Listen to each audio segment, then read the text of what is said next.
Hello, chess friends. Today we're going to be talking about the 7 most aggressive chess openings, and I would like to present you a couple of really interesting ideas as to how they could work. So, what are the 7 most deadly chess openings?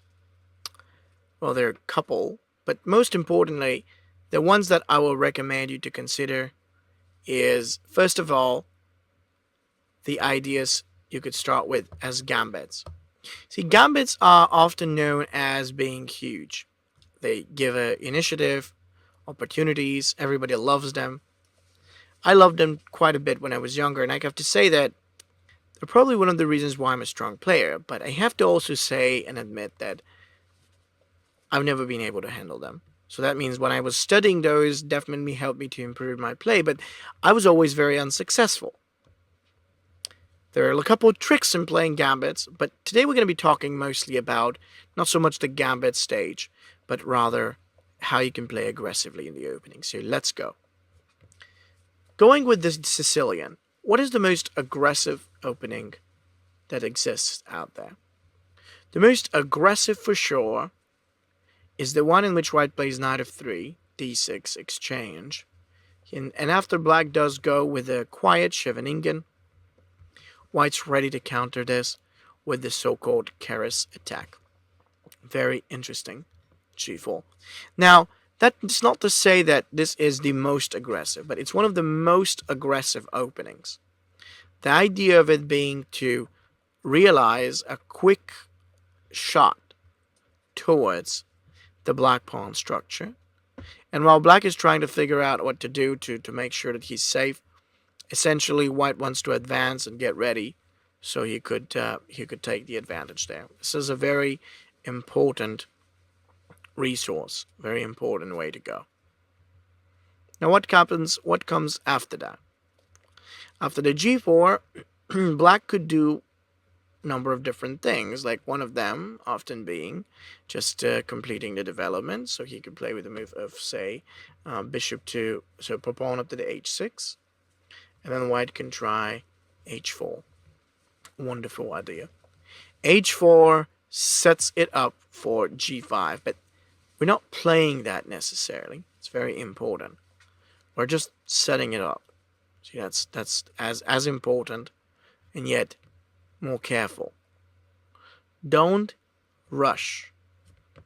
Tactically, the strong tactical and aggressive line that really works usually has one very important point in itself, which is really the fact that we want to acquire a necessary space, the necessary squares to be successful, and then play off of that.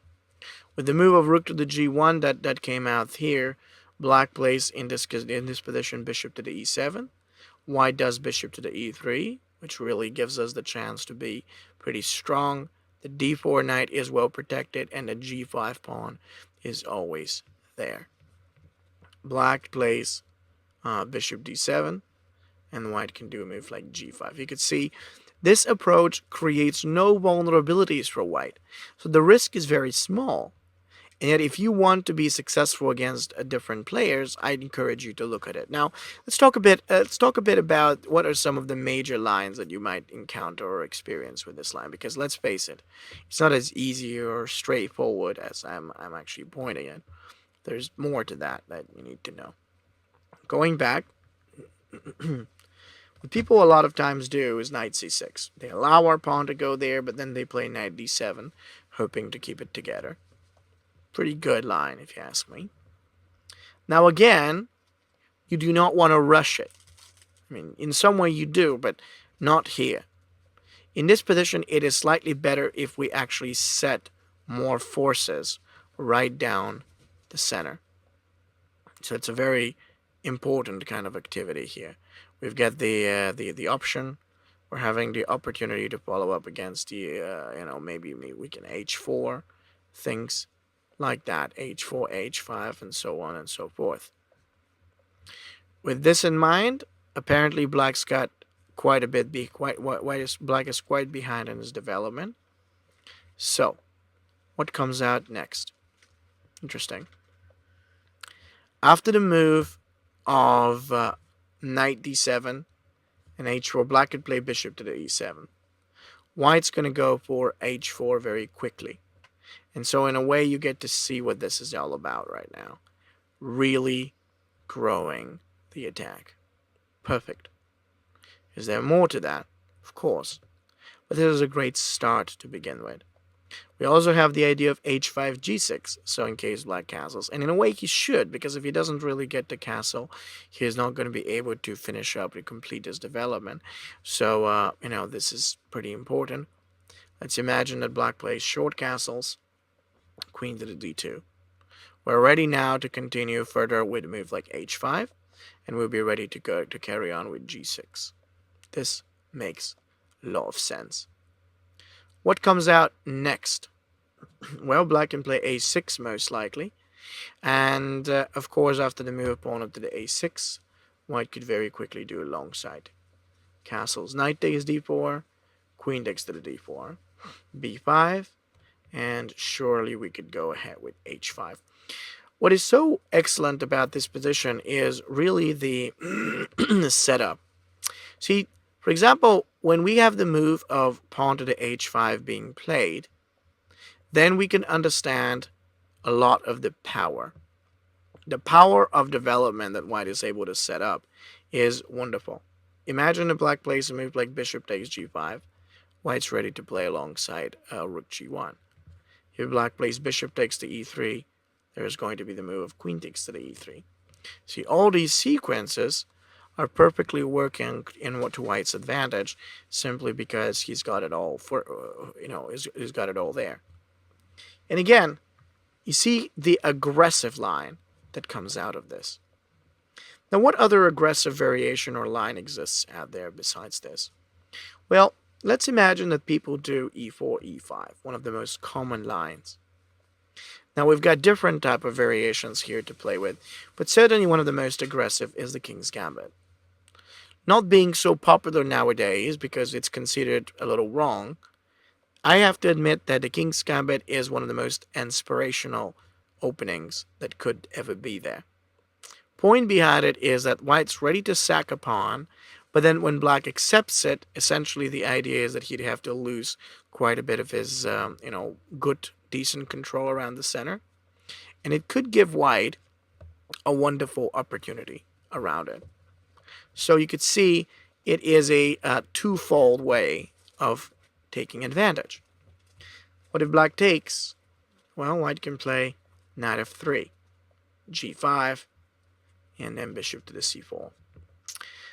Oftentimes, the whole point behind the King's Gambit is for white to arrange his pieces and closing them up towards the black king. Whether it's going to be the f7 pawn or whether it's going to be the king itself, it's just a matter of choice. But it's really that thing that when white actually sets up with his bishop and with the rest of the pieces, he'll be ready. And that's the truth. The whole thing is always about that. Could white get ready to attack? And also the reason is that once we've sacrificed that pawn, we've already deflected black from being able to do anything. So he really doesn't have the chance to play with that pawn anymore or make anything great. It's a really, really good thinking, actually, about this. Black plays bishop to the g7. Then, actually, we could consider playing with the move of short castles. See, once again, we're talking about a positional approach. It is not tactical. Positional. Now, why is it so important to develop positionally well? There are a number of reasons for that. But usually, it is because the positional strength that you can get in a given position like that is going to help you in a longer run perspective. Point being is that as soon as white plays like that, black can do d6, and then white can come forward with a move like d4 right now. We understand what this is doing. And what this is going to do is a beautiful step forward for white's pieces to take control and actually command more space. With e5 being taken away from black, And with most of his other pieces also kind of limited all the while, we have a great control. So what really comes out next? Well, as soon as white plays with a move of pawn up to the d4, black does have a problem. It's not just one, it's a number of problems. But let's say that he plays g4. Now, everybody would like a g4 move. Why not? It's a solid looking move. It looks like a good way to go forward. But we don't have to worry, because as soon as black jumps in with this pawn, trying to make it look better, trying to make it look good, it wouldn't just make anything. Now white will play knight e1. He is actually in a great condition to counter, to challenge the black pawn on f4, and we understand that is incredibly successful. As soon as the knight comes right back and the bishop is ready to attack or take there, black's got a problem. He plays knight c6, and then white can play c3, beautifully arranging the pawn to protect. We have the tactic that's going against at f4, so it's a wonderful setup, and it is brilliant. See, the center itself is what holds black down. The center itself is what really makes it so difficult for him to play. And the truth behind it is that after c3, knight f6, and then bishop takes f4, there's just so much more that can come from this. There's so much more. What's coming on next? Well, next move, you can try knight takes d4, and then there's knight d2. Again, this is like not the best way in how the opening can go, but certainly a very reasonable idea. We understand after the exchange there's queen takes d2, d5, and most likely a move of bishop d3. There's going to be different sorts of ideas, like for instance we could say bishop to h6 or bishop to the g5. Certainly great, very powerful for white. So remember that idea of taking the space away from your opponent can help you brilliant. So white does this quite successfully in this case scenario, and pretty well. I do want to also say that for one more reason, which is really the fact that you need the space. I've always said that one of the reasons for a successful plan always happens to be the possibility to control more space. Because if you do control more space, you will be quite successful, both in the direction of your pawns, as well as the way on how you could, realize just the different setup of your pieces. This is a great version on how we can do it. Interesting. Of course, black has to do h6 thereby, and then white plays c3. Once again, we are actually looking much more for a stronger potential. Stronger potential that's based on that center control. We're going to get it and make it a lot stronger as the time progresses. But for now, it's just that. Let's make sure everything works. With that in mind, of course, black is having a little more problem. He plays knight to c6. And then white can do maybe even a move like g3 could be played out. Although I recommend you to be careful about that so that you don't suffer, because this could potentially be an issue. Now the better move is a4. a4 is a very flexible move.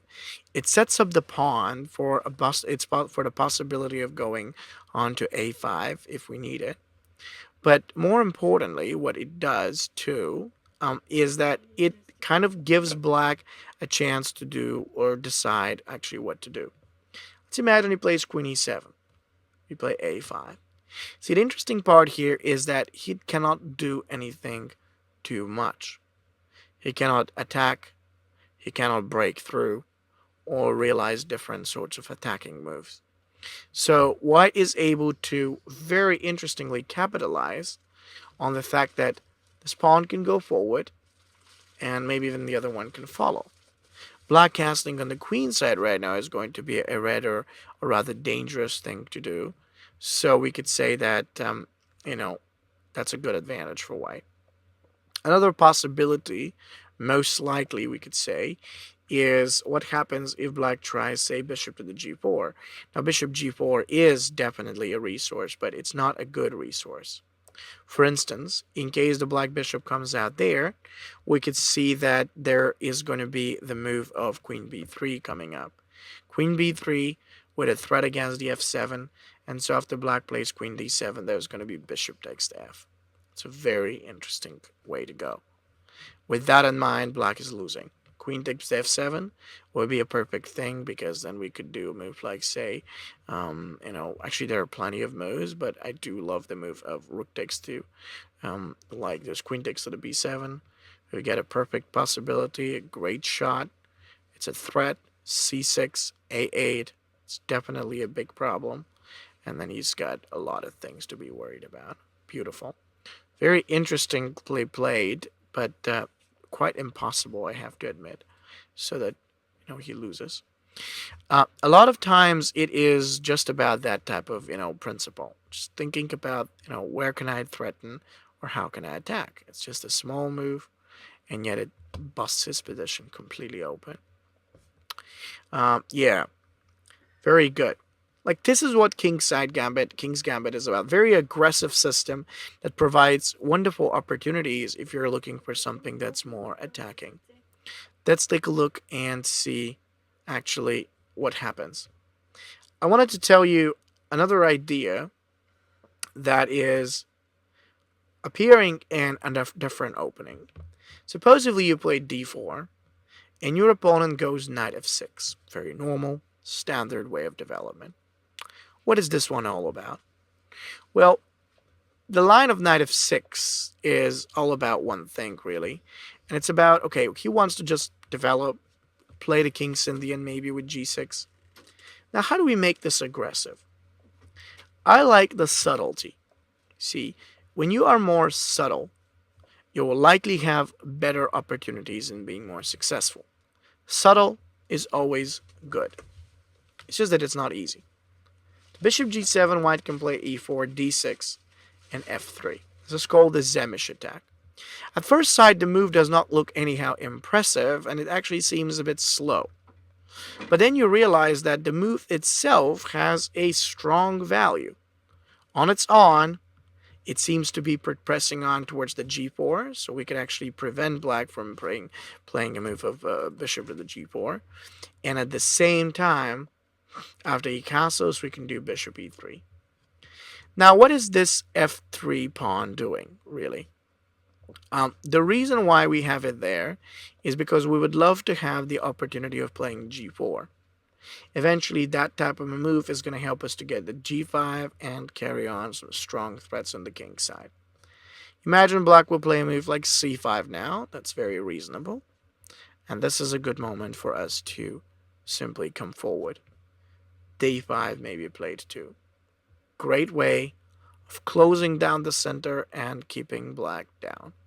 Very important. Black plays e6. We've got queen to the d2 that we can make. E takes to the d and c takes to the d. So wonderful position.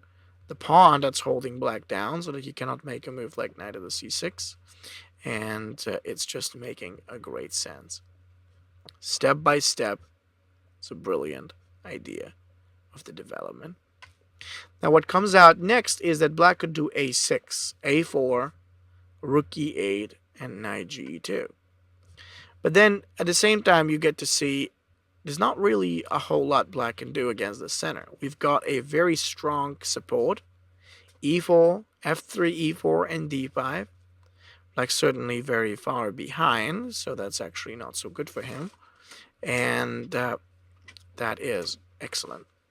Step by step, white's being able to enjoy the position and just gather as many attacking opportunities as possible out there. So what does black do? Knight bd7. Now, this doesn't really look like a very aggressive system, so you may be wondering, okay, but where's the attack? I thought that we're talking about aggressive black. Well, indeed, there is none. Not in here, at least. This is the most active way on how black can counter it. But if he plays like this, queen d2, exchange, take, and this, you might actually choose slightly different move. Like, for example, not bishop h6. Maybe after a4, rook e8. Let's play alongside the move of bishop to the d3 and not h3. Again, doesn't look very aggressive, but we're just preparing. And while certainly long side castle does not work, possibly f4 at some point, yeah. This is a good way on how black could avoid getting into a very aggressive variation by playing c5. So there is really no aggressiveness if your opponent does not allow it. Remember that. It's all up to him. Now, the way he decides to actually choose to play it will determine if your opening is going to have the aggressive vibe to it that you're looking for, or possibly not. See, it's if he doesn't allow you to do it, no matter how hard you try, it's probably not going to be all that easy. So in this specific case, as it is, White's planning for queen d2, g4, and h4. But of course, if black tries to counter first, it's going to become a lot more of a positional game with that type of, feeling to it. Now, what other aggressive lines do I know? Well, certainly one of the most aggressive is in the French. French defense is a good opening for both white and black. It leads to a very colorful game, usually a tactical or at least a very complex one. And it's interesting, I have to say. So what is this all about? Well, actually after the move of e4, e6, d4, d5, knight c3, bishop to the b4 being played out, interestingly, then, of course, white could continue with the move of e5, and after c5, a3. This is certainly one of the sharpest lines in this variation. So, when it's played, when this variation actually gets played, of course, black could advance with this move, normal, pretty easy. And, of course, after this, then white has to do bx to the c. So this looks good.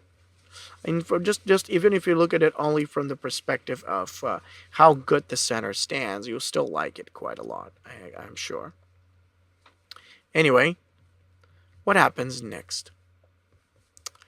After the move of exchange of bx to the c, black could do now the move of knight e7.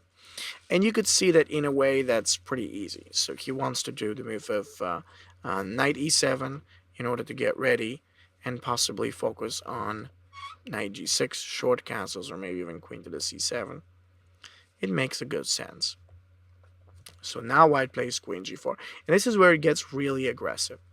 Black could choose the more positional line with short castles, but I believe that a lot of people will pick up and move like queen c7.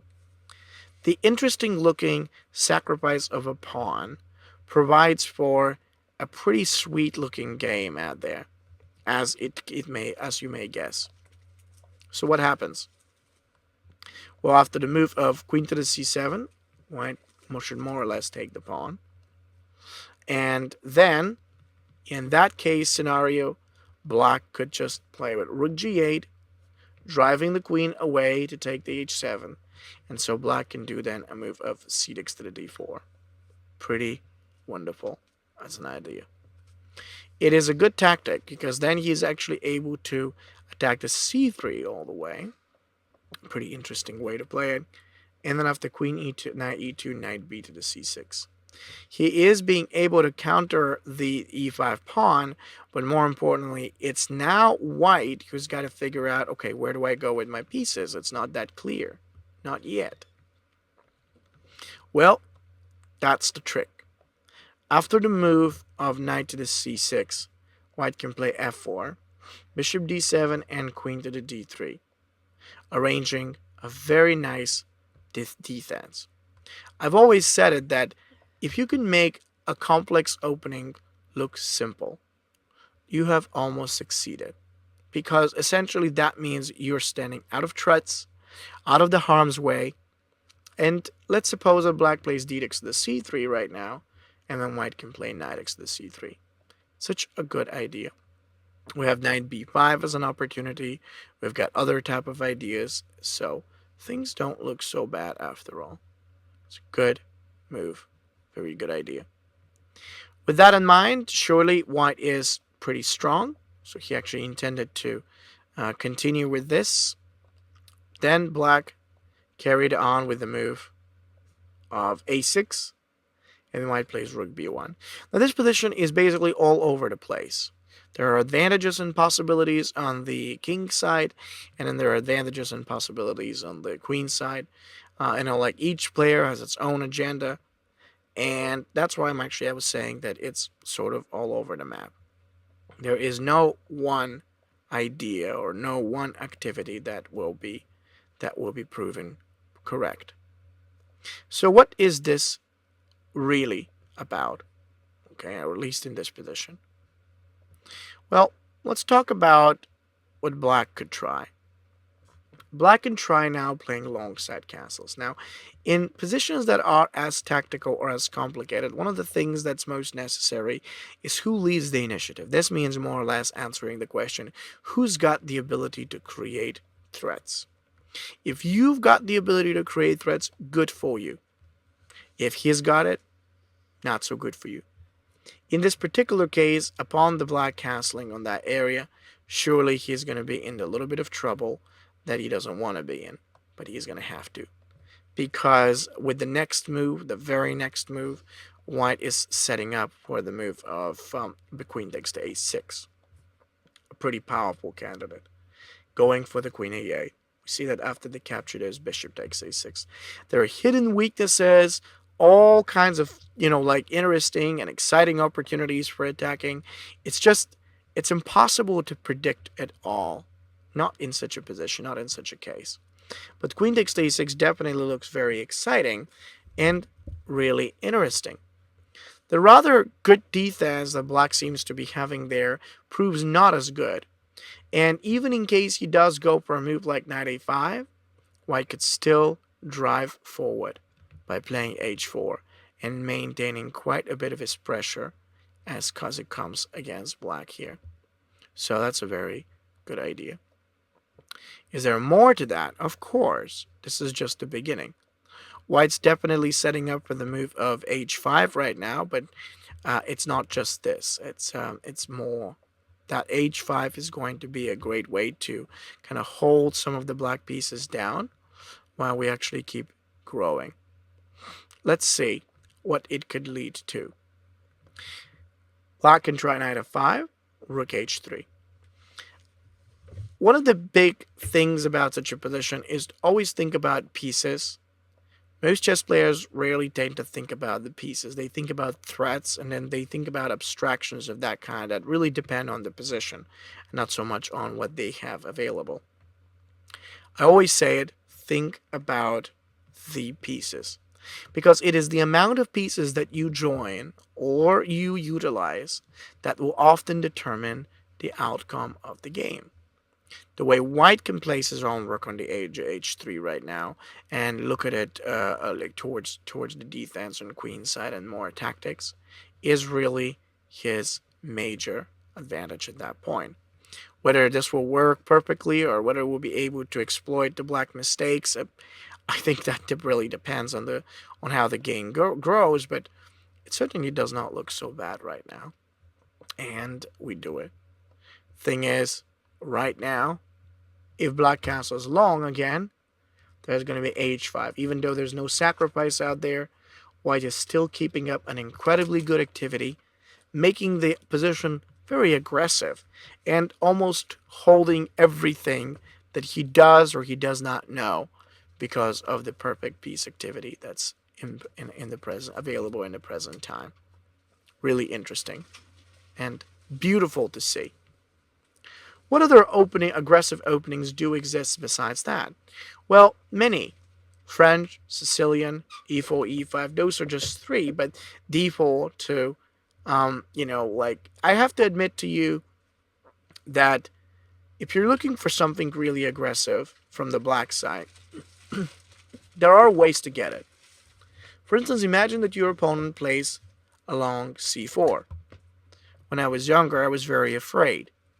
c4 almost every time frightened me because it has all these tricky positions and there's not a whole lot of theory, so if my opponent has more experience, he would outplay me.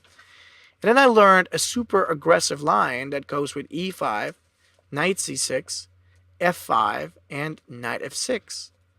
I couldn't believe how simple it was to set it up. But what intrigued me most is that black is able to achieve an incredibly effective counterattack within a really great short amount of time. For instance, let's imagine that white plays e3 now. Black could do d5 incredibly fast. c6 d, then there's knight b4. This applies a huge pressure over both the d5 and the d3 squares. And so most importantly here, after that's done, in case white plays with the move of d3, black could quickly continue with the move of c6.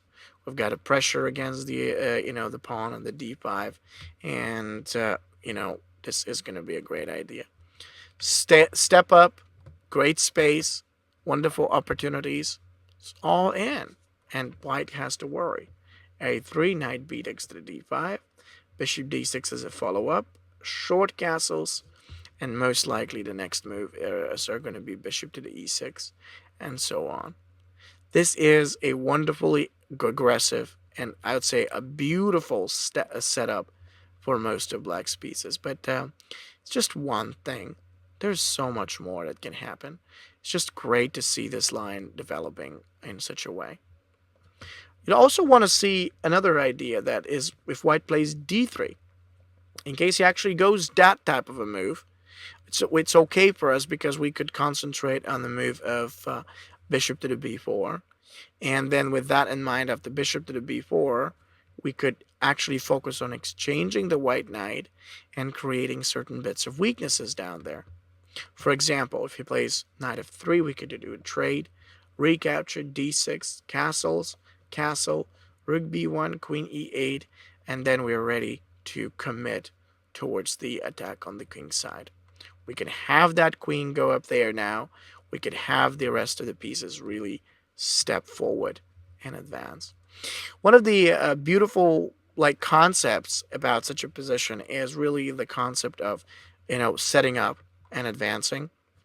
But really just after queen to h5 and f4, before white even knows it, black is going to commit an incredibly powerful type of challenge with his pieces on that area. We've got queen to h4, we've got bishop to h3, we've got knight g4, and we've got excellent ways to follow that up. Beautiful, great, and relevant, especially with a move of bishop h3 and knight g4, which we can deliver.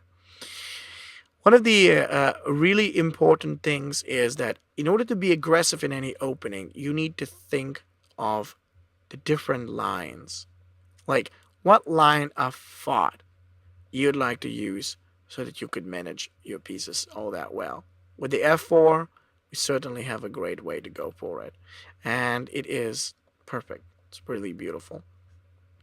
So mentioning this and basically leaving you with the idea that in order to be aggressive in an opening, you need space and active pieces, in my opinion, will do most good to your ability to conjure different type of setups and activities.